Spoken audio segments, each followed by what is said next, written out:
আর আমি সব গয়নাগাটি খুলে দিচ্ছি কেন, খুব গরম, খুব গরম।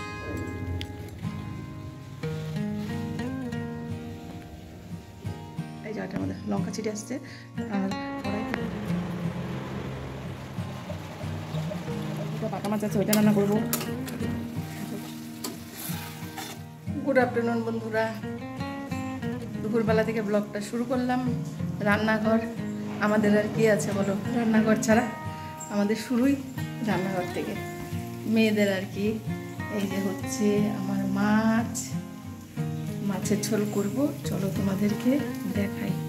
দেখো আজকে আমি আলু সেদ্ধ করে মাছের ঝোল করতেছি। হ্যাঁ, 3টা আলু সিদ্ধ করছি, কারণ আমি আর ছেলে তো রাই নাই, তো আমার আর ছেলের জন্য রান্না। এই দেখো কালকেরও মাছ আছে, কালকের তো না, কালকে নিরামিষ খাচ্ছি, পরশু দিনের। এই দেখো এই মাছটা আজকে রান্না করব এখন। আবার দেখো 2টা বাটা মাছও আছে। কত মাছ খাবো বলো তো, ভালো লাগে না, এত মাছ খাইতে ভালো লাগে না। কিন্তু আমি না খুব কম তেলে রান্না করি, তোমরা ভাবতে পারো কড়াইতে তেল নাই, কিন্তু তেল আমি কষানোটা হয়ে গেছে। তো এদিকে দেখো গরম জল বসাইছি, ওর জন্য আমি গ্যাসটা একদম দেখো কমানো আছে, কারণ গরম জলটা হবে, তারপর গরম জলটা দেবো। আর আমার ঠোঁটের মধ্যে না লঙ্কা ছিটে আসছে গো, খুব জ্বালা করছে এখন। ঠোঁট তো না এই জায়গাটা আমাদের লঙ্কা ছিটে আসছে। আর কড়াই থেকে যখন মাছ ভাজতেছিলাম না, এমন মাছটা ফাটলো, মানে চোখে মুখে কানে এইসব জায়গায়, মানে সারা শরীরে ছিটে আসছে। তখন রান্না করবো, আর সেন্টার থেকে এসে অনেকক্ষণ বসেছিলাম, তার জন্য দেরি হয়ে গেছে।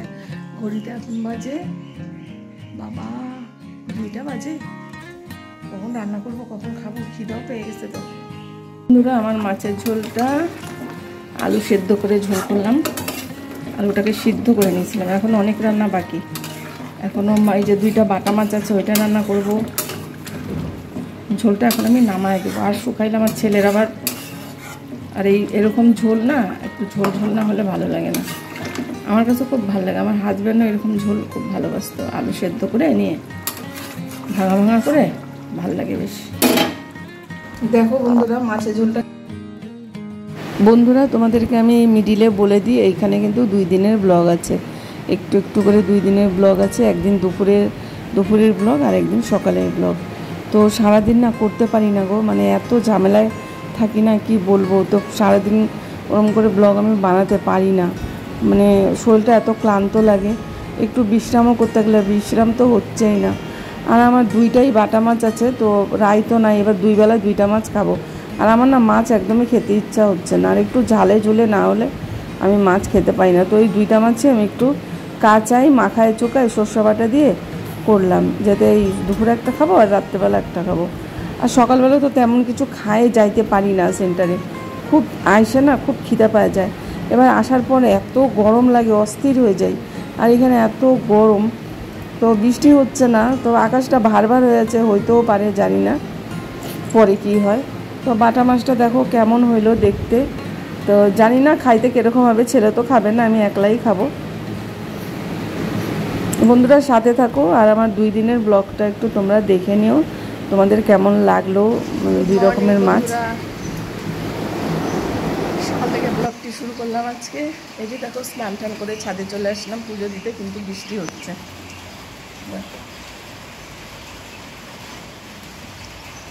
তো আজকে এত দেরি হয়ে গেছে না ঘুম থেকে উঠতে, মানে কালকে যেরকমই সকালে উঠছিলাম কটার দিকে, 4:30, আজকে ওরকমই দেরি হয়ে গেছে। দেখো না চোখ মুখগুলো ফুলে গেছে, একদম 8টা পর্যন্ত ঘুমাইছি। আরে মেঘ না, আর ভেন্টিলেটার দিয়েও দেখা যাচ্ছে বাইরে অন্ধকার, তো বুঝতেই পারি নাই। যখন দেখলাম যে রাস্তা দিয়ে সবজিওয়ালাগুলো যাচ্ছে, মাছওয়ালা যাচ্ছে, আরে ওরা তো এত সকালে আসে না, ওরা তো অনেক বেলায় আসে, তখন লাফ মেরে উঠলাম। উঠে তো ওই ঘর বাড়ি পরিষ্কার টরিষ্কার করে খুব দৌড়াদৌড়ি করলাম, করে স্নান করে ছাদে আসলাম, পূজাটা দিয়ে নিই। এখন যাই ঠাকুর ঘর মুছে টুছে নিয়ে তারপর যাবো আবার সেন্টারে। চলো বন্ধুরা পরে আসছি আবার। আমার আর এখন ফুলের অভাব হয় না, রোজ এই যে এতগুলো করে ফুল ফোটে বুঝলা, মানে আমি সব ঠাকুরকে ভালো মতো পূজা দিতে পারি। মানে এমনও দিন গেছে বন্ধুরা আমার, আমি একটা ফুলও পাইনি, কোনো দিন একটা ফুল ছিঁড়ে সব ঠাকুরকে পূজা দিতাম। আর দেখো ওই যে বাইরে বৃষ্টি হচ্ছে, বললাম না আগের দিন যে বৃষ্টি হচ্ছে না, আকাশটা ভার হয়েছে, কিন্তু পরের দিন সকাল থেকেই বৃষ্টি ছিল।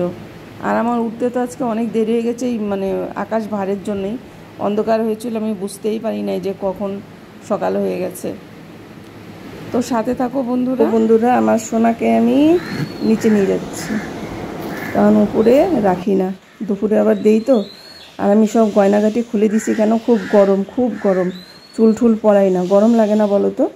এরকম জাবড়া ঠাবড়া থাকলে যখন কোনো অনুষ্ঠান হয় তখন সাজাই। নিচে একটু ঠান্ডা আছে তো নিচের ঘরে, তার জন্য নিচে নিয়ে রাখি। আর দুপুরে ওইখানেই সেবা দিই আর কি, ওইখানেই আমার সব কিছু আছে। বড় মা আছে নিচে, এই যে এখন গিয়ে আবার নিচেও পূজা দিই। তো এই যে দেখো নিয়ে যাচ্ছি, এই তোমাদের দেখছে দেখো টুকুর। এই দেখো সবাইকে গুড মর্নিং করো, দেখেছো? এই যে আমার সোনা, আমাকে সোনাকে সাজালে খুব সুন্দর লাগে, কিন্তু খালি বাসি দিয়ে রাখছি দেখো গরমের জন্য। গোপালকে ঢাকা দিয়ে যেহেতু একটু বৃষ্টি হতেছিল, নিচে নিয়ে আসলাম। আর নিচে তো যে বড় মার জন্য ফুল নিয়ে আসি, বললাম না যে নিচে বড় মা থাকে, বড় মাকে নিচেই রাখি, মানে বড় মাকে দর্শন করে বাইরে টাইরে যাই। তো বড় মাকে আমি সাজাবো এখন ফুল দিয়ে। আমার অনেক ফুল ফোটে, উপরে পূজা হয়, নিচে আমি এই যে ঠাকুরগুলোকে যত এখানে ঠাকুর বসানো আছে, আমি লোকনাথ বাবা আছে, তারপরে মা তারার ফটো আছে, সব ঠাকুরই আছে, আর তারপরে জয়গুরুর ফটো আছে। তো সব ঠাকুরকেই আমি এইখানে ফুল দেই, তার জন্য আমি নিচে প্রত্যেক দিন আমি নিচে না ফুল নিয়ে আসি অনেকগুলো করে। আর উপরেও দিই ফুল, উপরে অনেকগুলো করে ফুল দিই। আর আমার এমনও দিন গেছে না, মানে অনেক, আর ফুল তো আগে পাইনি, কিন্তু এখন আমি অনেক ফুল পাই। কিছুদিন আগেও আমি, আমার একটা বড় গামলা আছে ঠাকুরের, ওই গামলার আমি 1 গামলা করে ফুল তুলছি, মানে নিজে বাড়িতে পূজা দিয়েও আমি মানুষকে পূজা দিতাম, ফুল দিতাম। আর এই দেখো আমার এই যে এইটা ইনডোর প্ল্যান্টটা কি সুন্দর হয়েছে। এটা যখন বাইরে ছিল না একদমই ভালো হচ্ছিল না, তো এটা যখনই আমি ভিতরে এনে রাখলাম, এই দেখো কচি কত পাতা ছাড়ছে, আর দেখছো কত সুন্দর এরকম গোল করে না বেরোচ্ছে। আর এটা দেখো আমাদের লাকি ব্যাম্বো, তার বেশি 1 মাসখানেক হলো মনে হয় আনা, এটা একদম গ্রো করছে, কি সুন্দর হয়েছে। আর এই দেখো মানি প্ল্যান্ট, আমার বাড়িতে মানি প্ল্যান্ট ভর্তি, কিন্তু মানি নাই, খালি মানি প্ল্যান্টই আছে।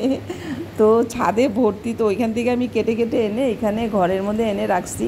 তো এটার জন্য একটা জার আনতে হবে। এই দেখো মা লক্ষ্মীকে এখানে রাখছি, কারণ মা লক্ষ্মীকে আমি লক্ষ্মী পূজার মধ্যে আমি উপরে নিয়ে যাব। আর দেখো বন্ধুরা সেন্টারে যাব, কি করব, সকালে খাবার বানাতে পাইনি, তাই ঘুগনি ছিল, ঘুগনি মুড়ি খায় আমি এখন সেন্টারে যাব। তাও কিছু করার নাই, টাইম পাই না খাবার বানানো, তো ঘুগনিটা আমি কালকে বানিয়ে রেখেছিলাম। বন্ধুরা আজকের জন্য ভিডিওটা এখানে শেষ করলাম, টাটা।